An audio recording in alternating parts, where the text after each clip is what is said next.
ಅವನು ಈ ಟೆಂಡರ್ನ ಪಡ್ಕೋತೀನಿ ಅಂತ ಫೀಲ್ಡಿಗೆ ಇಳಿದು ಅದಕ್ಕೆ ಬೇಕಾದ ಎಲ್ಲಾ ತಯಾರಿ ಮಾಡ್ಕೊಂಡಿದ್ದಾನೆ. ಅವನು ಮಾಡ್ತಾ ಇರೋದನ್ನ ನೋಡ್ತಾ ಇದ್ರೆ ಎಲ್ಲಿ ನಾವು ಈ ಟೆಂಡರ್ನ ಕಳ್ಕೊಂಡ್ಬಿಡ್ತೀವೋ ಅನ್ನೋ ಭಯ ಶುರುವಾಗಿದೆ.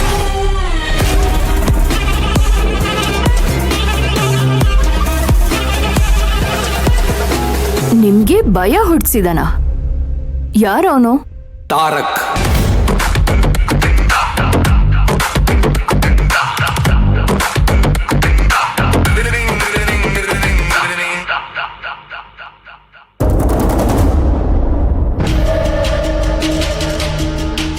ಡ್ಯಾಡ್, ಎವ್ರಿ ಇಯರ್ ಕಂಪನಿಯವರು ಕುಕ್ಕರ್ ಟೆಂಡರ್ ಕರೀತಾರಲ್ಲ, ಅದು ಈ ವೀಕ್ ನಡೀತಿದೆ. ಅದ್ ನನಗೆ ಗೊತ್ತು, ತುಂಬಾ ದೊಡ್ಡ ಕಾಂಟ್ರಾಕ್ಟ್. ಬರೀ ದೊಡ್ಡ ಕಾಂಟ್ರಾಕ್ಟ್ ಅಲ್ಲ ಡ್ಯಾಡ್, ಪ್ರೆಸ್ಟೀಜಿಯಸ್, ತುಂಬಾ ಪ್ರೆಸ್ಟೀಜಿಯಸ್ ಕಾಂಟ್ರಾಕ್ಟ್. ಡ್ಯಾಡ್, ಇಷ್ಟು ವರ್ಷ ಆ ಟೆಂಡರ್ ನ ಬಿಟ್ಟು ನಾನು ತಪ್ಪು ಮಾಡಿದೀನಿ ಅಂತ ನನಗೆ ಅನ್ನಿಸ್ತಿದೆ. ಅದಕ್ಕೆ ಈಗ ಆ ಟೆಂಡರ್ಗೆ ಅಪ್ಲೈ ಮಾಡ್ಬೇಕು ಅಂತ ಇದ್ದೀನಿ. ಇಷ್ಟು ದಿವಸ ಬಿಸ್ನೆಸ್ ಕಡೆ ತಲೆ ಕೂಡ ಹಾಕದೇ ಇರೋನು ಈಗ ಇಷ್ಟೊಂದು ಇಂಟ್ರೆಸ್ಟ್ ತೋರಿಸಿದಾನೆ ಅಂದ್ರೆ ಏನ್ ಕಾರಣ?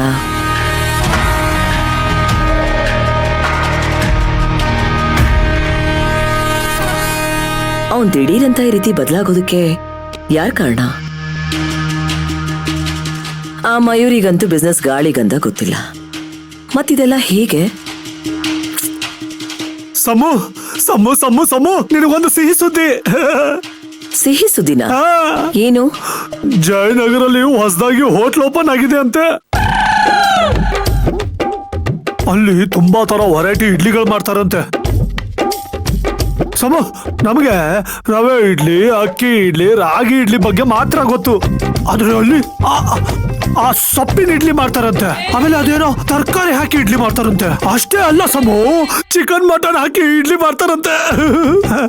ಇದೆಲ್ಲ ಕೇಳಿದ್ರೆ ನನ್ನ ಬಾಯಲ್ಲಿ ನೀರು ಬರ್ತಾ ಇದೆ. ಸಮು, ಇವತ್ತು ರಾತ್ರಿ ಕಾರಲ್ಲಿ ಹೋಗಿ ತಿನ್ಕೊಂಡ್ ಬರೋಲ್ವಾ? ಅಯ್ಯೋ, ಬರೀ ಇಡ್ಲಿ ತಿಂದ್ರೆ ಸಾಕಾ? ಅಲ್ಲಿ ಬಸವನಗುಡಿ ಹತ್ರ ಒಂದು ಕಾರ್ಟಲ್ಲಿ 99 ವೆರೈಟೀಸ್ ಆಫ್ ದೋಸೆ ಹಾಕ್ತಾರಂತೆ. ಆ ದೋಸೆನು ತಿಂದ್ಕೊಂಡು ಪಕ್ಕದಲ್ಲಿರೋ ಫುಡ್ ಸ್ಟ್ರೀಟ್ ಅಲ್ಲಿ ಐಸ್ ಕ್ರೀಮ್ ತಿಂದು ಫಲೂಡನು ತಿನ್ಕೊಂಬರೋಣ. ಹೌದಾ ಸಮು? ಇದೆಲ್ಲ ಕೇಳ್ತಾ ಇದ್ರೆ ಸಿಕ್ಕಾಪಟ್ಟೆ ಖುಷಿ ಆಗ್ತಿದೆ. ಇದೆಲ್ಲ ತಿನ್ಬಿಟ್ರೆ ಆನಂದ, ಪರಮ ಆನಂದ.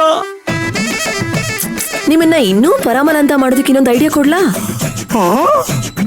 ಇದನ್ನೆಲ್ಲ ತಿಂದ್ಕೊಂಡು ಬೆಳಗ್ಗೆವರೆಗೂ ಸುತ್ತಾಡ್ಕೊಂಡು 4 ಗಂಟೆಗೆ ಬಿರಿಯಾನಿ ಮಾಡ್ತಾರಲ್ಲ, ಅಲ್ಲಿ ಹೋಗಿ ಚೆನ್ನಾಗಿ ಬಿರಿಯಾನಿ ತಿಂದು ಮನೆಗೆ ಬಂದು ಪಾಚ್ಕೊಂಡ್ಬಿಡೋಣ. ಅಷ್ಟೇ ಅಲ್ಲ,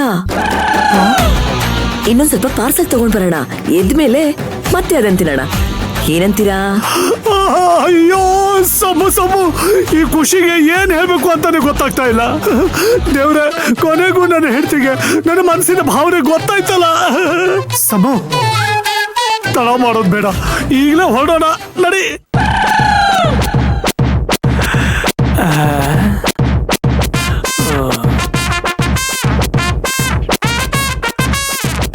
ನಿಮ್ ಜನ್ಮಕ್ಕೆ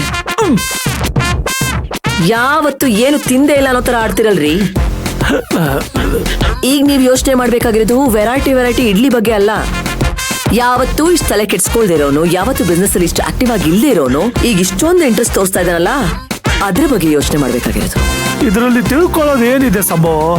ಅವನಿಗೆ ಜೀವನದಲ್ಲಿ ಉದ್ಧಾರ ಆಗ್ಬೇಕು ಅಂತ ಅನ್ಸಿರ್ಬಹುದು, ಅದಕ್ಕೆ ಇಂಟ್ರೆಸ್ಟ್ ತೋರಿಸ್ತಾ ಇದ್ದಾನೆ.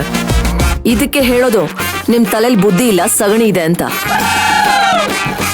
ಅವನೇನಾದ್ರೂ ಆಕ್ಟಿವ್ ಆಗ್ಬಿಟ್ರೆ ನಮ್ಮ ಕೈಗೆ ತೆಂಗಿನ ಚಿಪ್ಪೆ ಗತಿ. ಅವನು ಯಾವುದೇ ಕಾರಣಕ್ಕೂ ಇದ್ರಲ್ಲಿ ಮುಂದುವರಿಬಾರ್ದು. ಅದನ್ನ ತಡೆಯೋದಕ್ಕೆ ಏನ್ ಮಾಡ್ಬೇಕು ಅನ್ನೋದ್ರ ಬಗ್ಗೆ ಯೋಚನೆ ಮಾಡ್ಬೇಕು ಹೊರತು ವೆರೈಟಿ ಇಡ್ಲಿ ಬಗ್ಗೆ ಅಲ್ಲ. ಇನ್ನೊಂದ್ಸಲ ಈ ಕಿತ್ತೋಗಿರೋ ವಿಷಯಗಳನ್ನೆಲ್ಲ ಸಿಹಿ ಸುದ್ದಿ ಅಂತ ಹೇಳ್ಕೊಂಡು ನನ್ ಮುಂದೆ ಬಂದು ನಿಂತ್ಕೊಂಡ್ರೆ ನಿಮ್ಮನ್ನೇ ಇಡ್ಲಿ ಹಿಡ್ತಾರ ರುಬ್ಬಿಡ್ತೀನಿ.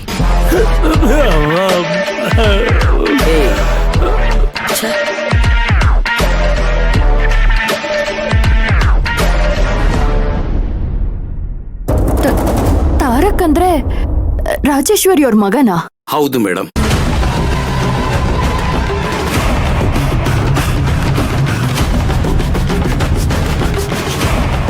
ಕೆಲವು ವರ್ಷಗಳಿಂದ ಅವರಿಗೆ ಬಿಸ್ನೆಸ್ ಅಲ್ಲಿ ಇಂಟ್ರೆಸ್ಟ್ ಇರಲಿಲ್ಲ. ಆದ್ರೆ ಈಗ ಫಿನಿಕ್ಸ್ ತರ ತುಂಬಾ ಉತ್ಸಾಹದಿಂದ ಕಣಕ್ಕಿಳಿದಿದ್ದಾರೆ. ಅವನು ಅಬ್ಬರಿಸ್ತಿರೋದು ನೋಡಿದ್ರೆ ಖಂಡಿತ ಈ ಟೆಂಡರ್ ನಮಗ್ ಸಿಗೋದಿಲ್ಲ.